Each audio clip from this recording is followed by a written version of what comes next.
Hunt,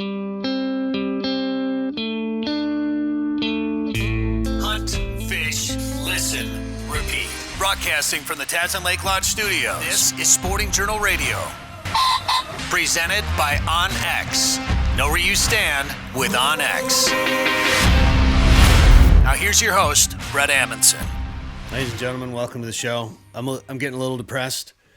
Hunting season here in Minnesota is nearing the end, but we still got a couple of weeks left, so you still have time to get out there and do some pounding. Otherwise, people are going to start pounding fish as the ice fishing season is getting going, and that's what we're going to talk about this week here on the show. I'm Bret Amundson. Thanks for tuning in on this station right here by downloading the podcast wherever you get your favorite podcasts or by watching this on YouTube, Rumble, Facebook, wherever. Thank you very much. If you like what you're seeing / hearing, please share it with your friends. Hit that like button, follow us, subscribe, and support our sponsors as well, too. Dan Amundson is right over there. Dan, how you doing? Hey, doing all right. This week, we're going to talk about some new products that are out there for hunters and anglers as well, too. Dustin Sanchez, this guy's got some cool stories.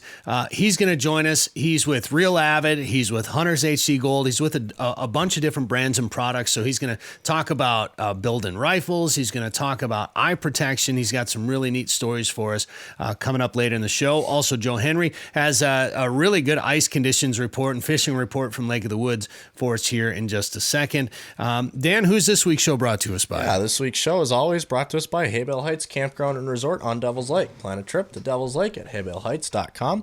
Ottertail Lakes Country, find your inner otter at ottertaillakescountry.com. Lake of the Woods Tourism, plan a trip to Lake of the Woods at lakeofthewoodsmn.com. Tasman Lake Lodge, plan a trip of a lifetime to catch giant lake trout and pike at tasmanlake.com. OnX Hunt, know where you stand with OnX. Mid-Migration Outfitters, hunt geese out at the famous Flockerpaw Refuge in our heated pits. Starting to get ready for snow geese now. Learn more at midmigrationoutfitters.com. And Prairie Sportsman's, watch episode anytime at prairiesportsmans.org. Well, I got a message from Sam Soholt here the other day, and I was seeing it all over social media, too, from Corey Loeffler and a bunch of other guys. Boss and Sam teamed up once again to do another limited edition, stamp it forward case of shells. Now, they're only going to do 150 cases of these shells, so they're going to sell out fast. I missed out on it last year. I was disappointed by it, so Sam sent me a message, and before I could even respond to him, I had a case of shells ordered from Boss, so get them before they're gone. Boss is going to donate $50 towards the Stamp It Forward program. So that's going to get 2 federal duck stamps. As we know, the federal duck stamp is the best federal program we have in this country. It is the best run government program that we have. 98% of the money that comes into the federal duck stamp program goes back into habitat, which of course is for ducks, but that benefits all wildlife. So the federal duck stamp program is hands down the best program. So Boss is donating $50 to that towards a Stamp It Forward program. Plus, they're all the old school paper shells. They're really, really cool shells. They're 2 3/4 inch number 5 shorties from Boss, which, man, these things pack a punch. You can shoot them at Canada geese. You can shoot them at pheasants, mallards. You can shoot them pretty much whatever you're hunting. For birds, you can shoot them at. We did a bunch of those Boss videos last year. I got to see it firsthand. We patted them. They're great shells and way cool that they're in the old school paper shell. Also get that Boss money bag too, so check it out. Go to bosshotshells.com and get yours ordered before they're gone. Did you show the picture of it? I wasn't paying attention. I'm glad you're paying attention to radio show. Well, I wasn't. So there is a picture, but it looks like that. Otherwise, it's in the computer there. Maybe we'll add it later. But anyway, it's some really cool old school shells. You can't really see it right there. But anyway, go check it out. All right, so ice fishing is starting around the region. Now, I did get reports like White Bear Lake, I heard, was still wide open earlier this week, whereas some of our lakes are freezing over. Lake of the Woods is getting some ice. So check with the locals, or make sure you check with a spud bar if you're going to go out and do some ice fishing. But from what I've been hearing, the guys that have been out doing some fishing, they're catching fish, Dan. Supposedly. Yeah, I got invited to go today, actually, at the time of this recording, but we had to do this show, so couldn't go, but I'm sure people are catching fish. I'm not quite ready to be at ice yet, but we're there. It's, whether we like it or not. Well, Joe Henry was telling us off the air that guys were having trouble using 2 lines. They couldn't keep 2 lines in the water. Fishing was so good. Now, obviously, that varies from day to day and time of day, but it was on fire up there. So I'm too busy hunting right now, too, Dan. I know you went goose hunting the other day. I went pheasant hunting. What was your experience like? Yeah, so I've been watching the geese around here closely. You know, we stage a lot of Canada geese in our area late into the year. But a lot of our water is frozen. Even the other day when I drove by, there was a lot of geese just sitting on ice, and they're struggling to keep it open. Now we've got some warmer temps here later this week, so I'm hoping they'll stick around. We still have a huntable number of geese, but I know a few days ago I saw a big migration day, so a lot of the northern part of the state, I'm guessing, is emptying out unless there's areas with a warm water discharge. Fergus, areas like that, I'm sure still have a few geese. Now that power plant, of course, closed, so not quite sure how that's affecting them, but I'm sure it is. We still have some birds, but it won't take much for them to be out of here. A couple cold nights and some good winds for them to leave, and I'm guessing they'll be gone and we'll be done. If I'm hunting after this weekend, it's just bonus time, and it is bonus time at this point, but we're on the tail end of it, which sucks, but that's the way it is. Everything is starting to wind down. I get so depressed this time of year. People talk about that like seasonal affective disorder when days get shorter and gets colder, and you have less and less daylight. People get depressed just for whatever reason. I get depressed this time of year because all my hunting seasons are starting to end. I'm not ready for it. I haven't shot my deer yet, so I want to get out and do some bow hunting yet this year. And I know my cousin Jeff has been out there. He sent me this really cool trail cam picture, by the way. If you can find it there, Dan. He's had some bucks on camera, and then he has also had this little guy came sneaking along. Always kind of cool to see red fox and a neat capture there on the old Spy Point trail cam. I went pheasant hunting when Dan went goose hunting the other day, and I get excited about December because birds get grouped up. The limit goes up to 3. The fields are a little less pressured because I hunt mostly public land, and most of the hunters have gone home for the year. So I went out and hunted. And Dan, I saw a fair amount of birds, but I'll tell you what, the one problem with this late season is those birds have just been harassed for the last couple of months. So they were real tough. And despite seeing a few roosters out there, I was only able to get close enough to shoot one, to bring one home. So it's been a little bit tough, but this year pheasant hunting has been a little bit different for me because of some new glasses that I got from Hunters HD Gold. Dustin Sanchez said, try these glasses out. I want to know what you think about them. And when I first got them, initially they're gold lenses. They look like shooting glasses, which I've never been a huge fan of. And he said, hey, they're going to be a little bright at first, but just bear with it. Stick with me. Try them out. Wear them every day for 30 days and let me know how it goes. Here are my first impressions the first day I wore them in the field. And then I'll tell you, I wore them a lot longer than 30 days. Here you go. Well, it's a beautiful fall day here. We're going to go do some pheasant hunting. It was pretty rainy and wet yesterday, cold and windy. We got a cold front. It's about 36 degrees right now. I got these new glasses I'm going to try. Hunters HD Gold. With some Wiley X frames. And while it's a pretty bright day today, and I generally like to wear some dark sunglasses, these are really supposed to brighten and clear things up. So we're gonna try them out. See how it goes on a bright sunny day today. Here we go. So that's my initial, stepped out of the truck, put these glasses on, and I was like, gosh, I don't know if I'm gonna like these because it's a bright day to begin with, and I'll wear sunglasses on cloudy days. So after wearing them, I stepped back into my truck with the glasses on to give you a before and after. And here's my after.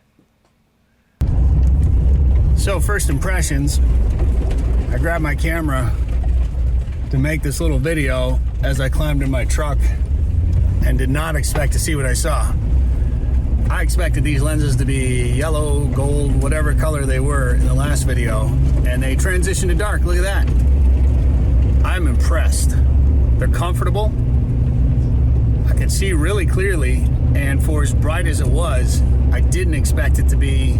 I expected it to be almost painful. Like, I wear sunglasses on cloudy days, and this wasn't bad at all. It took me a second to adjust, and some of the colors were really vivid. but I think then the lenses must have transitioned, and then I got used to it. I didn't realize they were going to look like this until just now. This is wild. Not bad.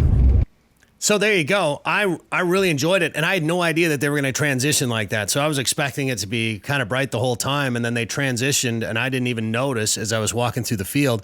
And the beauty of those glasses is I found out throughout the season, because I wear glasses for eye protection a lot of times, not just from, powder burns or whatever, but because I walk through tall cattails or a thick cover, branches, whatever. And one time, I'll talk more about this with Dustin, but one time deer hunting, I got poked in the eye pretty good. So now I'm kind of adamant about wearing eye protection. And the beauty of these lenses, these transition lenses, is you can wear them when it's bright and when it's dark. So you can wear them right to sundown, and it's actually, they're going to transition back. So it's actually going to brighten things up for you as it gets darker outside. So if you're walking through heavy cover in that late afternoon on a cloudy day when it gets dark, you can still have eye protection and still see clearly. In fact, brighter than it would be without the glasses. So Hunter's HD Gold, check them out.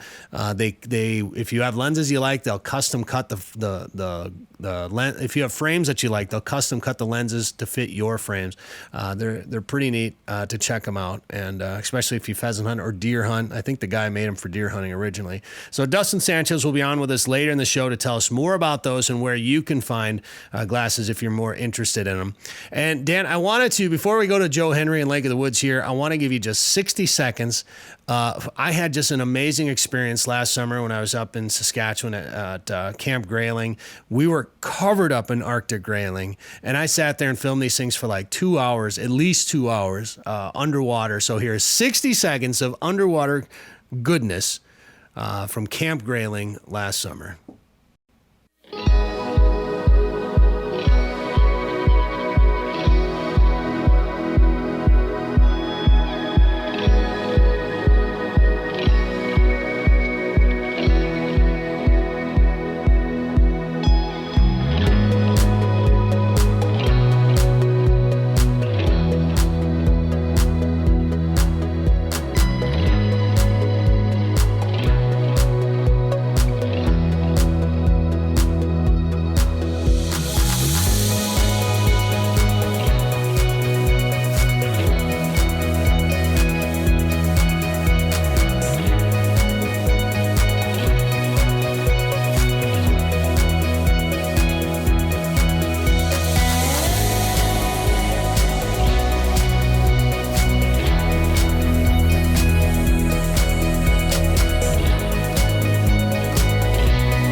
All right, there it is. Just some raw, unedited underwater grayling footage. Hey, thanks for watching this on YouTube, Rumble, Facebook, wherever you're watching it. Please like us and follow us and share this with your friends if you like what you're seeing. And check out our store. We got hats, hoodies, mugs, and more at sportingjournalradio.com. And we got a Lake of the Woods fishing report when we come back. Ice fishing season is here. This winter, plan a trip to Devil's Lake, North Dakota.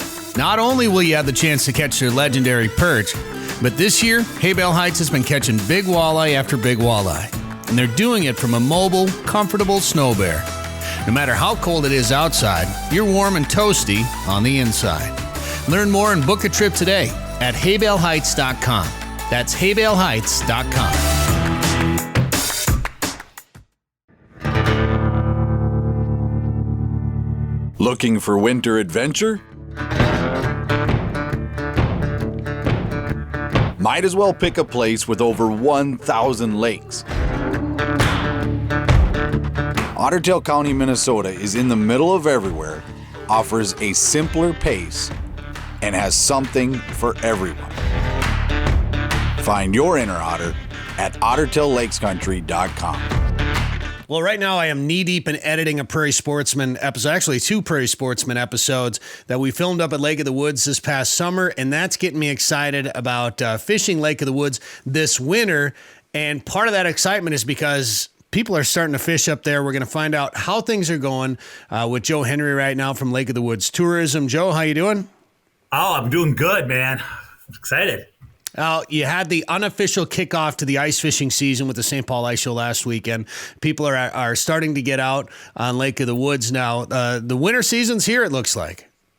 Oh man, it is. Well, it's kind of cool. It was interesting because, we had ice on Lake of the Woods, and then we got a big wind and opened it up, which is pretty common for the fall, and then we got some cold weather, winds, and it locked up hard. And we're fishing. I mean, not everybody's fishing. We got a lot of resorts that have stake trails.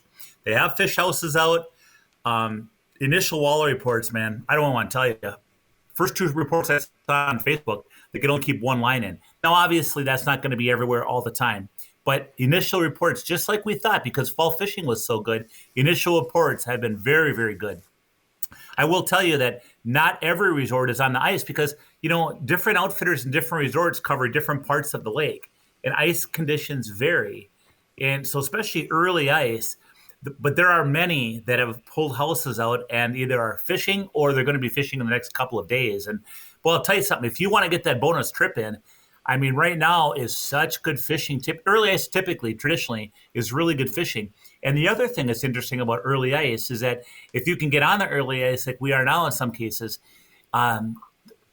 reservations aren't there because the resorts won't book it not knowing if there's ice or not.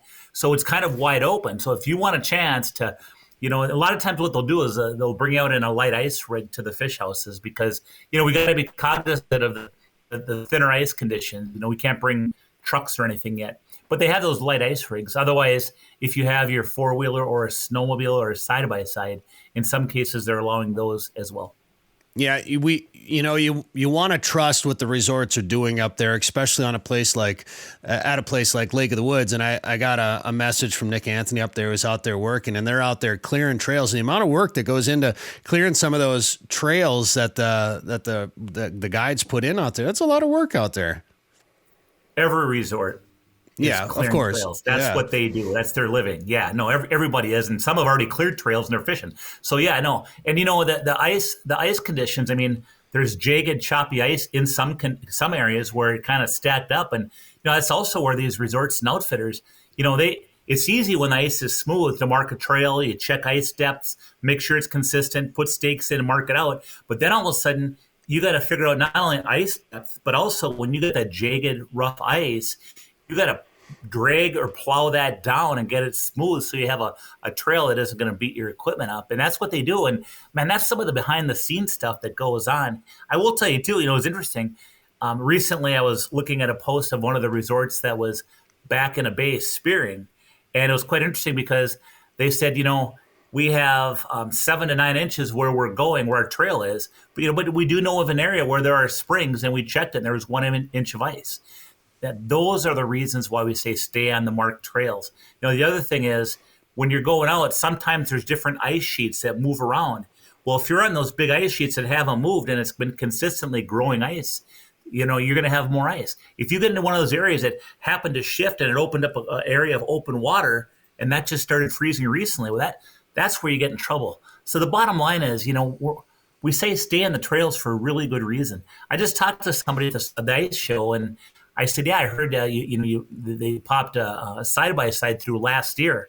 And certainly they did pop a side-by-side through last year. But the funny thing about it is, he admitted the person that did it was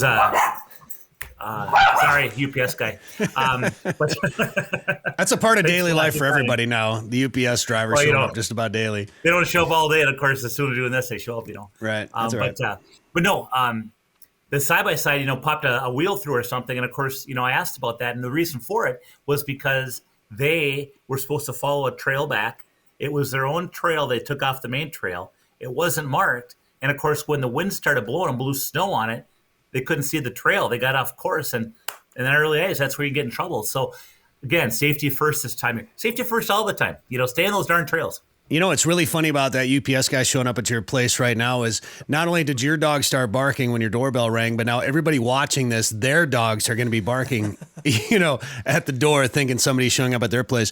This year you're in the outdoor industry, you're in media, maybe you have some pull.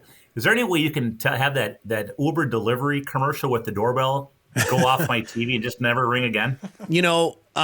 Not doorbells, but when I was in radio for a long time, we were actually it was against some sort of, I don't know if it was an FCC regulation or what it was, but we couldn't put sirens in radio commercials because that would make people think they were getting pulled over when they're driving down the road. They hear the sirens on the radio, they think there's a cop behind him or something, and inevitably somebody would sneak one in there. Some national commercial would have a siren, and we'd be trying to figure out how they could get away with it. But there were rules against that, so there should be rules against door knocks and doorbells in those commercials. Do your dogs go ballistic for doorbells?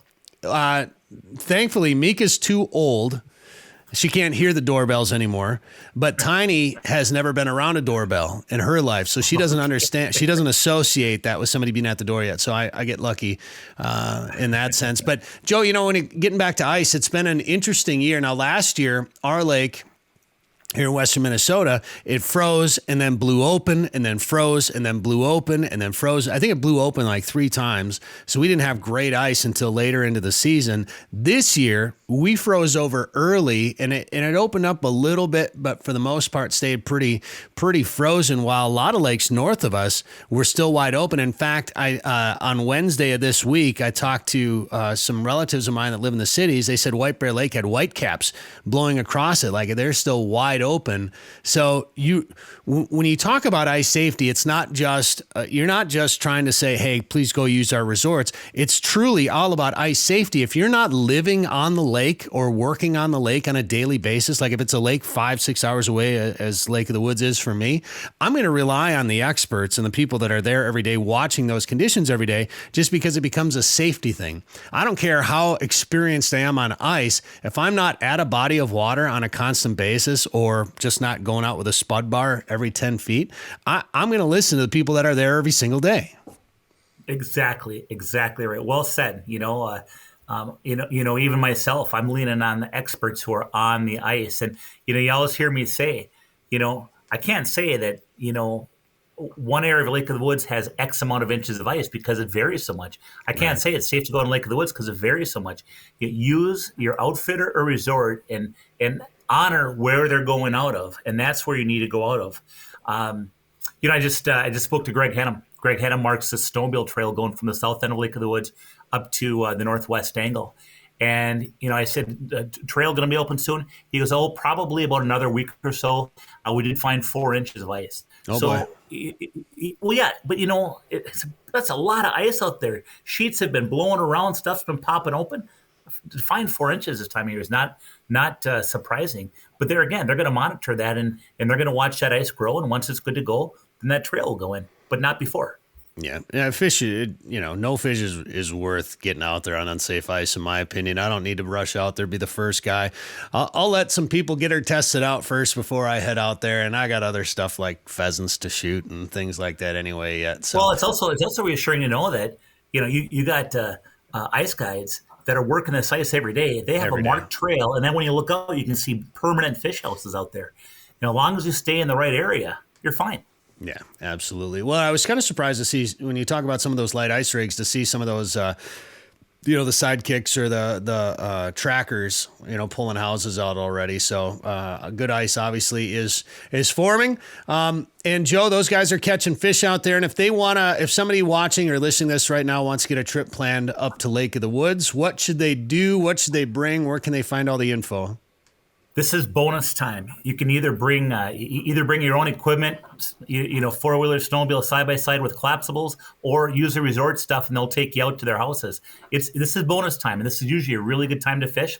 You want to find out more, you can monitor our Lake of the Woods Tourism's Facebook page, monitor your favorite Lake of the Woods resorts Facebook page, or if you want to check out a list of all of our resorts, Bret, check out our website, and that is lakeofthewoodsmn.com.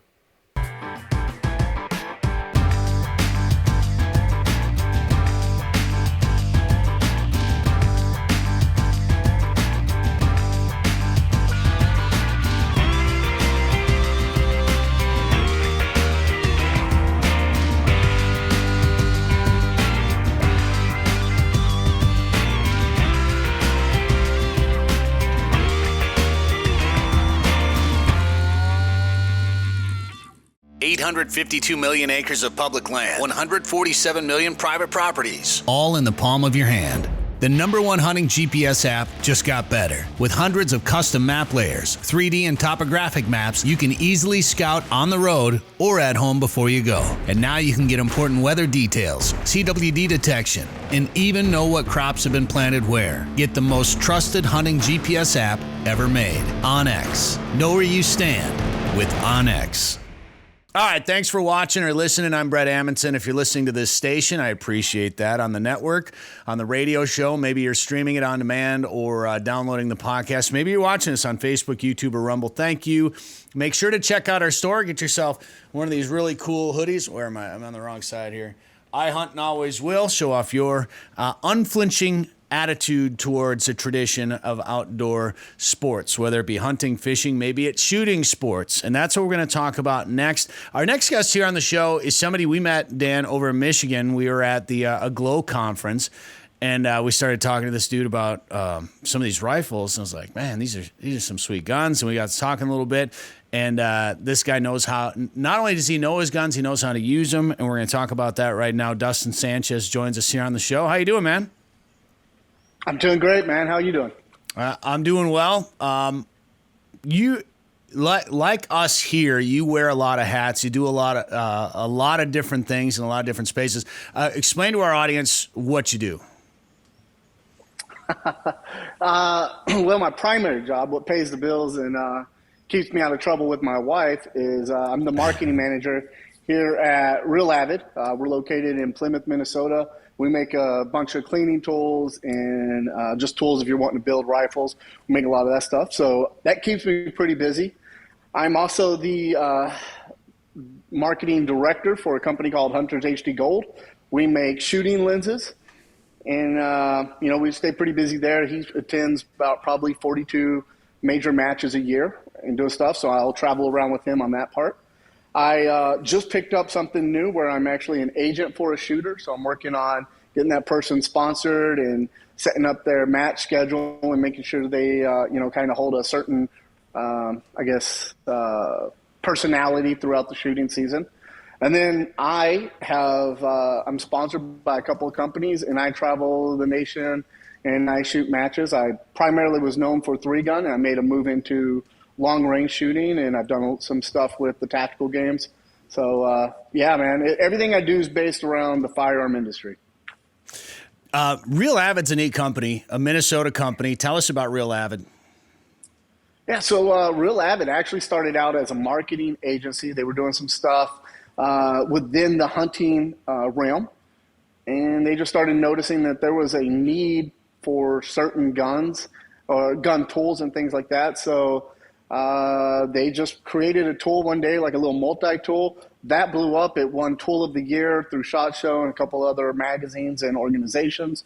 And the company really grew from there. It kind of started around 2012. I was introduced to Real Avid in 2014 when they picked me up as a sponsored shooter. I started using a lot of their tools, working a lot with their product development team. At that time, I was actually a gunsmith building rifles at JP Rifles.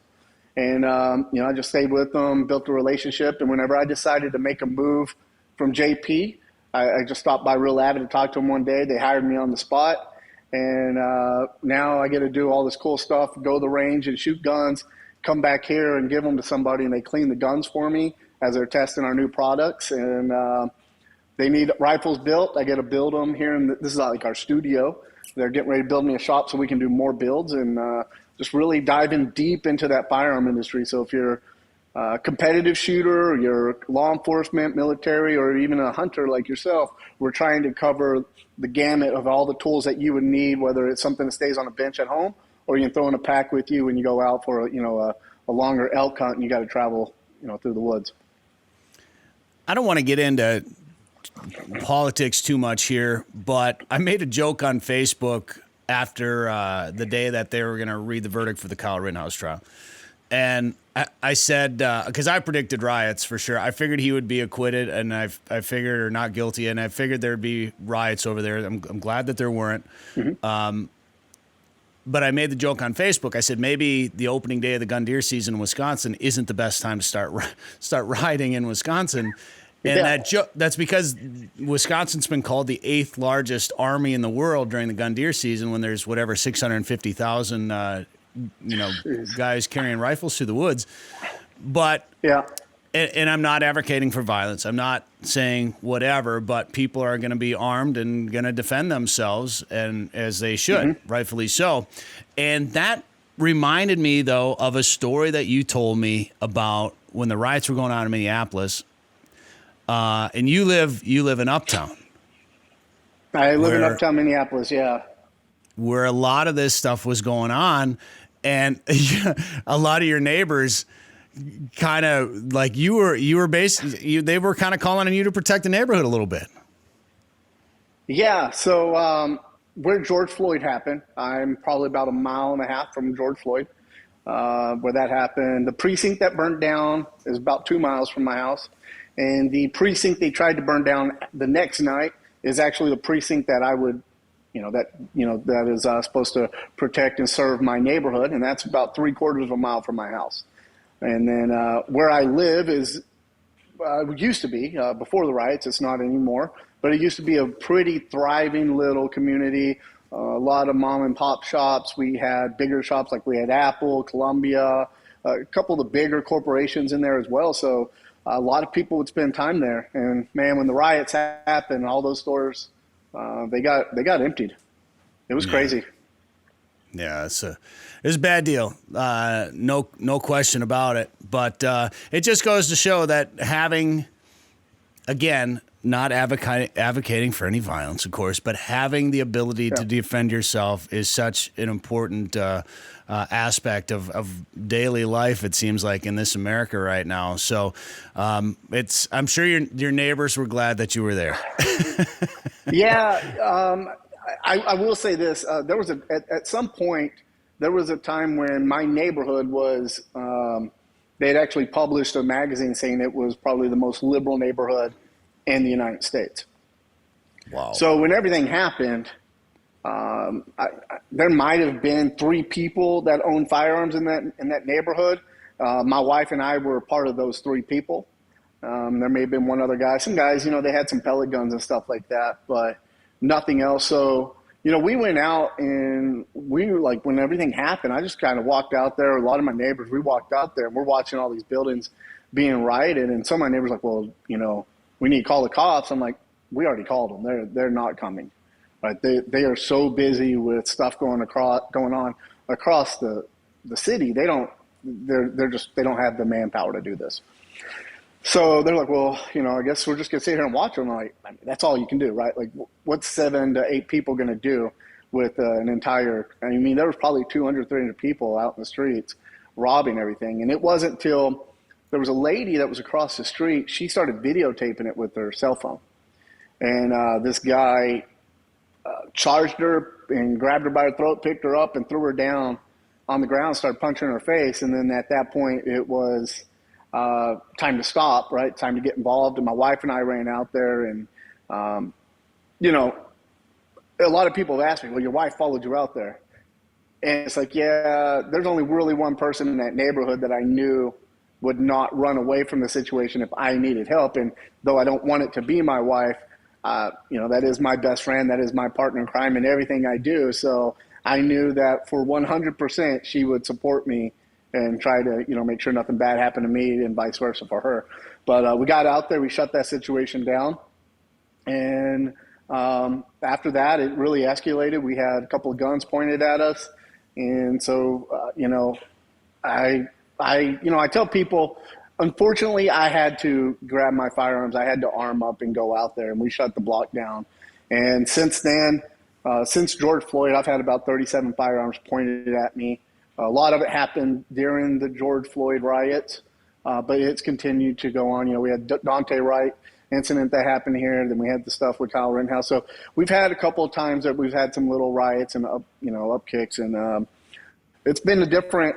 I've had a lot of friends that were like, well, how do you think Kyle was able to do that? He went out there with his guns. And I've told him, I'm like, there's not a big difference between what happened with Kyle and what happened with me. I was out there with my firearm. However, I have neighbors. We had neighbors that left, but I also have neighbors that depend on public transportation. They have nowhere else to go. So are we going to let their buildings burn down? Are we going to let them be robbed and their houses broken into and vandalized? So yeah, we had to shut our blocks down, and I used my competition AR. I've had the most rounds through that, so that's what I grabbed. That's what I trust. So I was out there with that, and I had my Atlas carry gun with me. We shut it down, and I tell people, Kyle had a bad night. Things went wrong. I got lucky. I was able to keep my cool, and I had a lot more people around me that could support me, so I wouldn't have to be the one that just went through trial like that guy. So I definitely understand where he's coming from, but I also feel for him at the same time. Well, it's man, no, yeah, we could go down a long road talking about that situation, no doubt. It's not. Yeah. People think that the people on the right are celebrating, this Kyle Rittenhouse, and obviously nobody ever wants anybody to go through that situation. He didn't want to shoot anybody, obviously, is just a bad deal all around. Anyway, let's talk about the fact that you are a competition shooter. You talk about your competition rifle, and how think about that, like somebody trying to rob and loot or riot and come into contact with somebody that's a competitive shooter. That's like when somebody tries to rob an MMA fighter, and they end up on the losing end of that battle. But how long you been competitively shooting? I really dove deep into it in 2012. That was kind of when I was like, all right, I want to do this. I shot my first major then. Which was that's why I consider that's when I really dove into it. Was 2012. That's when I shot my first major match, which is I've shot some local matches, but until you go shoot a major match, you really have no idea what you're getting into. You go to a local match and you take 100 rounds per gun per firearm to shoot, and then you go to a major and you're taking 500 rounds, and you come home with, if you were a sloppy shooter as I was at that time, I came home with maybe 100 rounds per gun left, I missed a lot at that match. And that's when I was like, okay, I need to step up my game. I really need to train. I need to put a lot more time and effort into training and what I do. So yeah, it's been a fun ride for sure. Is that what's fueled your interest and your passion in building rifles and being around more firearms, or did you have that anyway? I grew up in Texas, so we grew up shooting guns all the time.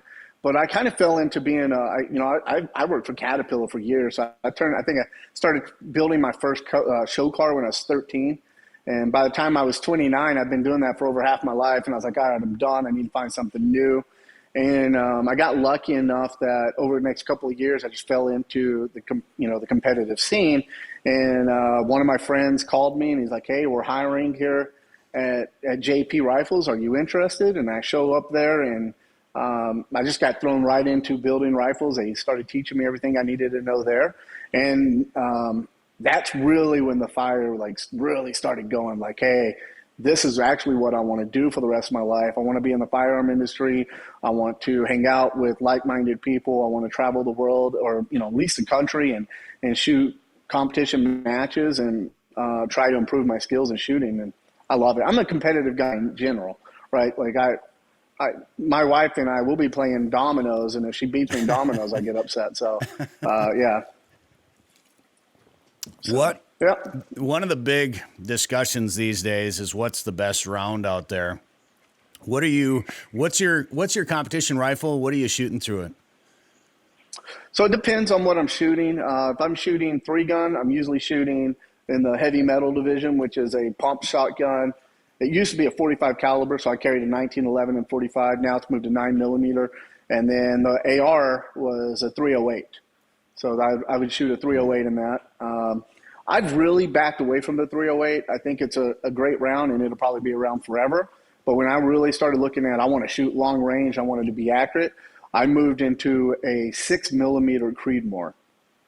And that's still not the top round out there, but as far as competition loads, I can buy from, let's say Shills or whoever you want to go to, I can buy factory loads from like Hornady or Federal from somebody for my 6 Creedmoor. And then, there's a lot of components out there to reload. So that's what I shoot now. This next year, I'm going to shoot a couple more Hunter Series matches. So I've got to walk out there with my pack, range all of my gear, or like range my targets and engage them, and actually put a power factor on the rifle. So I'm actually going to put a Bergara 6.5 Creedmoor into my JP APAC chassis, and that I'm going to shoot probably 147 grains out of there. So I don't think there's really like a perfect round or the best round. I think it depends on the sport or the application that it's being used in. I definitely wouldn't use a 6 Creed or a 6.5 for home protection. If I had to really get down into it, I'd prefer to use my pistol. I'm a little bit more mobile with that, but I'd probably end up going with my 223 that I've used, and that thing's suppressed and ready to go. 6 millimeter Creedmoor, you don't hear about that round too often. You hear about the 6.5. No, it's mainly 6 Creedmoor just kind of jumped on the scene, and it's more of a competition round. I mean, it's equivalent to a 243. I run, when I'm reloading, I'm shooting 243 projectiles out of it. I'm pushing them anywhere from 2,900 feet per second to 3,200 feet per second, depending on what I'm trying to get out of that, what powder I'm running when I'm reloading them. You'll hear a lot more people hunting and stuff with the 6.5, but the 6 Creedmoor, the ballistics of the 6 Creedmoor is way better than the ballistics of a 6.5. Only issue is like that rifle that you saw at Aglow, that barrel will be shot out at 1,500 rounds. I got to replace it. 6.5 Creedmoor, I can get a little over 3,000 rounds through it. So your everyday typical guy that's going to go out and shoot 100 rounds here, 100 rounds there, that 6.5 Creedmoor will last him almost his entire life. I shot 3 majors out of that barrel, and it was done. The majors are 200 rounds per match, and then I'll probably shoot 100 rounds before the match, if not more, and then get some testing in. So next year I've got 24 majors on my schedule. Given my work, my work schedule and stuff, I'll have to back out of some of those. So I project I'll probably be running, and I'll probably shoot through 2 barrels next year. Is kind of how it's looking. Hey, that's crazy. So, it's a lot of work. I've especially right now, trying to get parts and everything. I've got 2 barrels sitting at home that are barrel blanks that I have to send up to the smith, get them to do all the work so they're ready to go. So as soon as I shoot a barrel out, I can pull a barrel and throw it in there. So for somebody out there that's thinking about getting into competitive shooting, what would you tell them? Do it 100%. If you like firearms, you want to be more, and you want to be more, more, I guess let's say accurate, more comfortable around your firearms, truly understand ballistics and things like that. I say jump into competition shooting right away. It's going to be the closest thing that's ever going to put you into that position of, if somebody was to break into your house, your nerves are going to spike, and your adrenaline spikes. Everything's just kind of gets shot. You're going to have that. There's a funny thing. Everybody's like, yeah, go up to my first stage. I knew the whole thing. I knew exactly what I was going to do on the stage. The buzzer goes off, and I'm just standing there because I don't even know what I'm supposed to do anymore. It's like you dump all the information. So the more you do that, the more you just become, familiar with your firearms, what you need to do. I've watched videos where I'm like, I didn't even know I reloaded my pistol right there.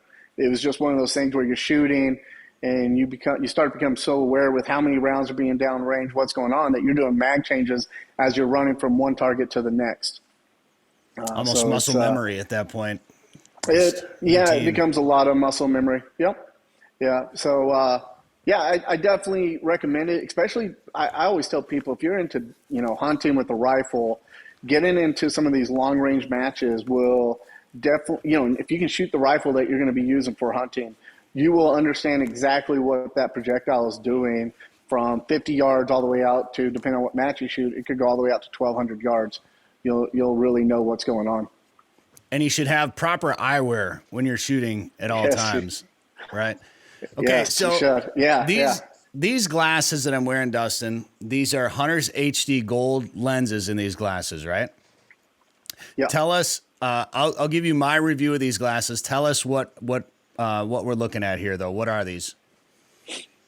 So those are a lens that's developed, created out of a company called Hunter's HD Gold.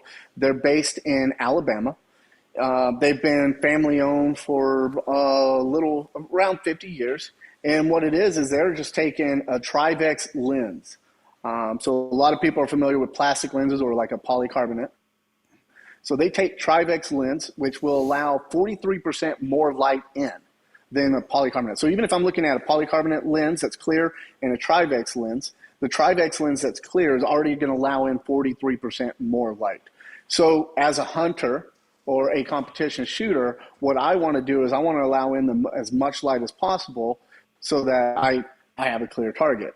And that's what the Hunter's HD Gold does. Now, the ones that you're wearing, they're gold. So the gold actually makes the contrast pop a little bit more. So if I'm walking out on a stage and I'm shooting the whites compared to the background, even on a cloudy day, I'm going to be able to see the target pop a lot more. Or let's say I'm shooting a brown, like the brown IPSC target, it's going to pop a lot more. It's really going to stand out from the brown berm that's behind it. If you're out, when I'm out hunting or anything like that, like this season deer hunting, I was out there with my my Hunter's HD Golds on, and I was actually able to hunt and look through my lens a little longer than I typically can through my optic. Well, these glasses, so I don't competitively shoot, but I hunt all the time, and I pheasant hunt a lot.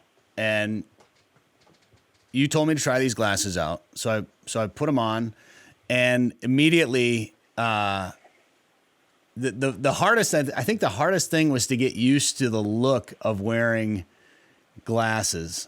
Go to that camera right there, Dan. We got to replace battery here. But the hardest thing, I think, like my buddy's like, oh, you got the shooting glasses on, huh? Like that's, to me, like that's the hardest part about them. Otherwise, the first day I put them on and I took them pheasant hunting, and it was a bright sunny day, and I've got videos of it. Maybe we'll try to edit some videos into this.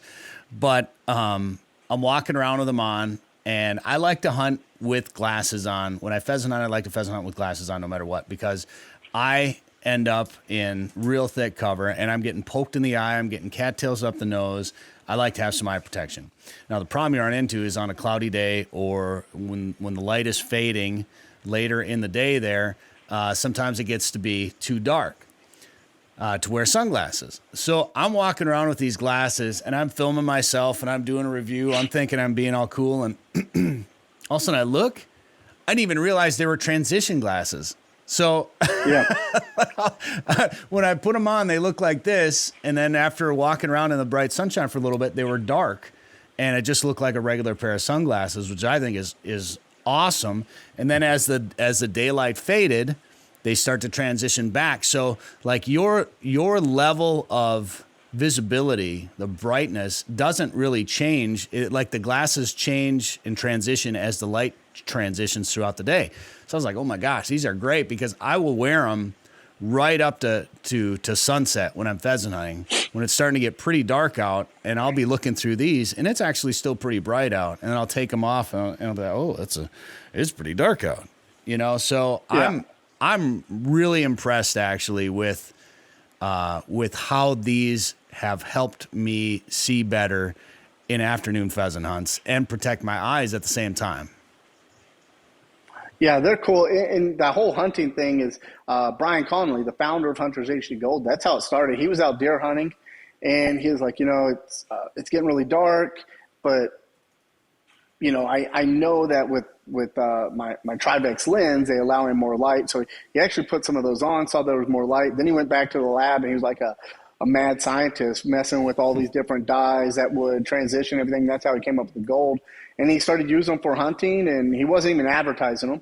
He had a friend come hunting with him. He let the friend use them, and his friend took a really nice buck one night, and he was like, oh, man, I probably wouldn't have been able to really see what that was without these lenses, and then everything just kind of blew up there. And, of course, the competition world kind of jumps on it right away because, we go shoot a match, and we're $3,000 into a match. We want to have every advantage possible. And that's kind of, really where those took off and came into play. Well, again, if nothing else, I like having protection. And I don't know if there's truth to it or not, but I have blue eyes, and I've heard that blue eyes can be more sensitive to bright sunny days. So I wear sunglasses on cloudy days half the time anyway. And the problem I find that I have is that my sunglasses are generally too dark a lot of times on cloudy days. So then I find myself taking them off, and then I got poked in the eye deer hunting a couple of years ago, right at sunset. In fact, I think I was tracking a deer that I shot, and I was walking through some willows, and I thought I poked my eyeball out. Like it was painful. Yeah. And ever since that day, I've told myself I'm going to try to wear sunglasses as often as I can, as much as possible. And so to me, like I preach wearing hearing protection. If you're shooting guns competitively, trap shooting, hunting, I know some guys don't like to do it when they're hunting because they like to hear things. So a lot of times I'll put one plug in my left ear and I'll leave my right ear open a lot of times, which I don't necessarily recommend doing, but it allows me to be able to hear. It protects my most vulnerable ear just a little bit. But as much as I preach hearing protection, I'm going to start preaching eye protection just as much, because honestly, your vision is pretty important. And whether it's powder burns or twigs and branches, cattails or whatever, it's pretty important to protect those eyes. So I'm a fan of these glasses, man. I'm trying to find this video. Awesome. I'll see if I can find it, but. So the cool thing about it is I'll wear these sunglasses. Like I'll walk out of the house and I have them on already because I can see inside with them. I'll walk outside, get in my car, I drive to the range, get out at the range, grab all my gear, put my gun, my gun belt on and everything, and I'll start shooting. And I won't even realize that I've had the same pair of glasses on all day just because they're auto transitioning, and it's great. I was looking at photos and video from the last match I was at, and I literally forgot that I had them on because it was cloudy, then wasn't cloudy, depending on where we were shooting. And they're great. They just keep, they kind of do everything for you and take a lot of the work out. And I always like to talk to people. I'm like, I'm going to drop $400, $500, let's say, for the average deer hunter maybe, into an optic or, into optic on my rifle. And then if I am wearing safety glasses, I'm picking up some glasses from Walmart. They're like $3. Well, I literally just took everything I wanted to buy in that optic, which is the glass of that optic. I just took that all away from it because I'm trying to look through a $3 pair of clear lenses before I get to the actual glass of my optic. So I'd rather have glass that's better on my face than go to look into the optic. So I'm going to get my money worth out of that optic. So explain how this are all. So if you get lenses from Hunter's HD Gold, are they all transition like that, or is there different options? So you can do a couple different things. My wife doesn't want her glasses to transition at all, so she just has straight up clear prescription lenses that you would wear if you need contacts or glasses. Then you can go into the clears that will transition. You can get them polarized if you'd like. So the deal is Hunter's HD Gold is actually owned by a company called Optical Prescription Lab, which is him and his wife own OPL. And so, Hunter's HD Gold is just like a subsidiary of OPL, but they are like the last independent lens manufacturer for everybody out there getting bifocals or prescription lenses. They're one of the last manufacturers out there producing these for them. So that's really their whole thing, is where that came from, is that they're making prescriptions for people. And they've now come out to this line that's great for hunters, which is the gold. We've got a ruby, which is we call it ruby, but a lot of people are like, well, it's red. Yeah, so it's ruby, but it does the same thing that your glasses are doing.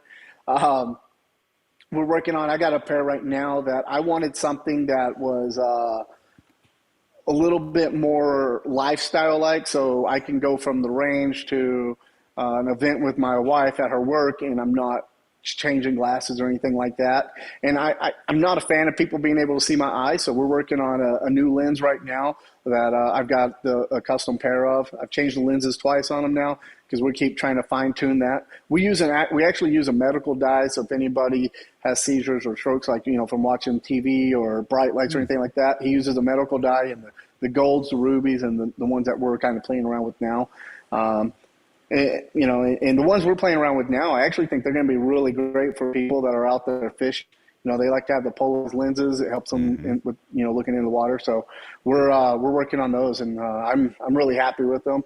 But just like I've got my golds here. I wore my golds to work today, and so you can get them in you can call right into Hunters HD Gold, get a frame, pick out a frame that he has, and he'll put the lens in there. Or if you are like me and you like certain frames, you can buy that frame, send him that frame. He'll cut the lenses for you and get them back to you. And the turnaround time on that, if you send your frames in, the turnaround time on that's about 2 days. He'll have your lenses cut and put in your frames and sent to you in about 2 days. So depending on where you're at and shipping and everything, it usually takes about a week turnaround time, which you can't really get that anywhere else.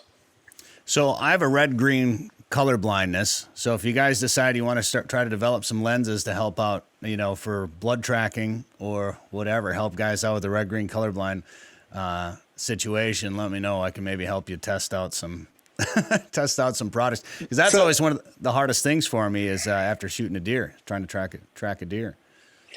So the rubies, they're really designed so that the orange of the clay will pop really hard, right? The contrast of that pops hard. But also red and green pops really hard because a lot of people are running either a green fiber optic or a red fiber optic on the front of their shotgun. So both of those pop. And that's why we're seeing a lot of guys that shoot red dots on their pistol have actually moved to rubies, because that red dot in their red dot really pops hard. The contrast really pops hard. So the ruby, though they are a little darker, it might be something that you would really like when you're out there trying to blood track.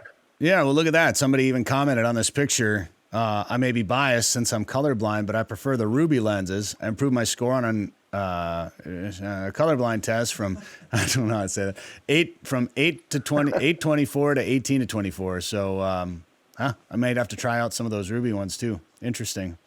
Yeah. Well, yeah.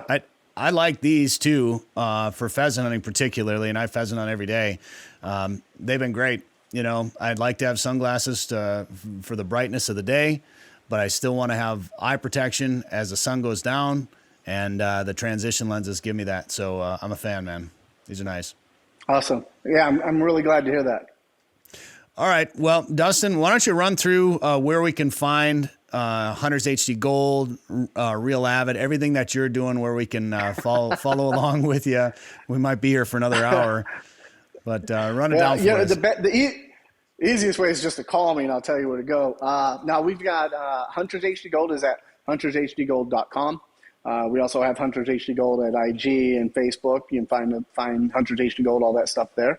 Real Avid is going to be at realavid.com. We have Real Avid at Instagram, on IG. That is funny. Real Avid IG, we kind of shut it down for a year because we're like, with COVID and everything, we've been so busy, but we're actually bringing that back, so we're going to be a lot more active on there. As for myself, it is 2A_Dustin, I believe. Is that what that says on there? Yep, so 2A_Dustin. That's on IG. You can find me there.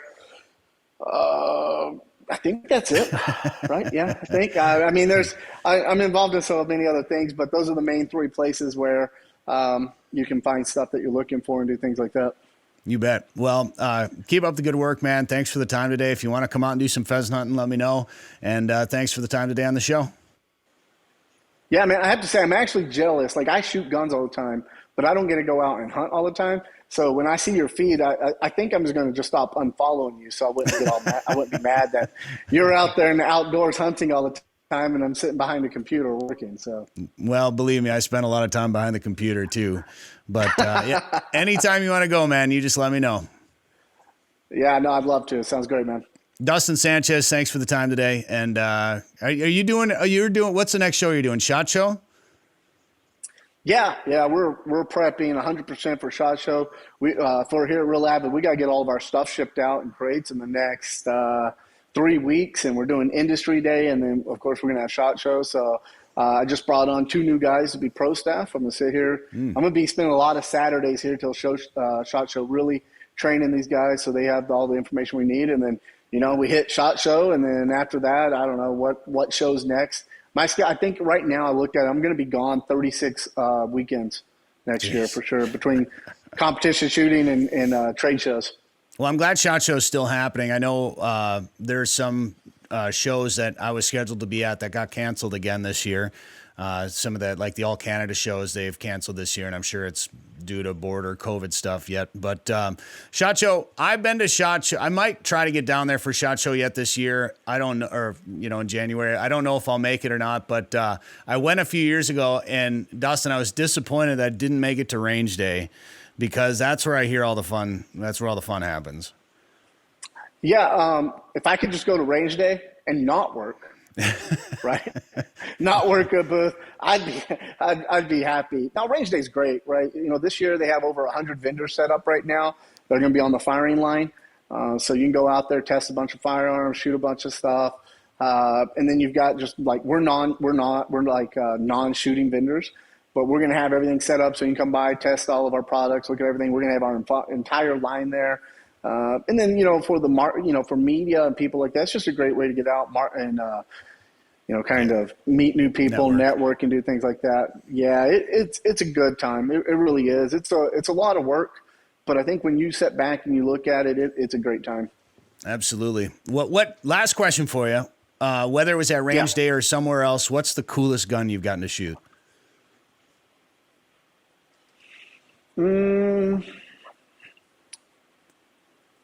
Yeah, I don't know. There's been so many. Yeah, I think the dream gun that I want to shoot is a suppressed MP7.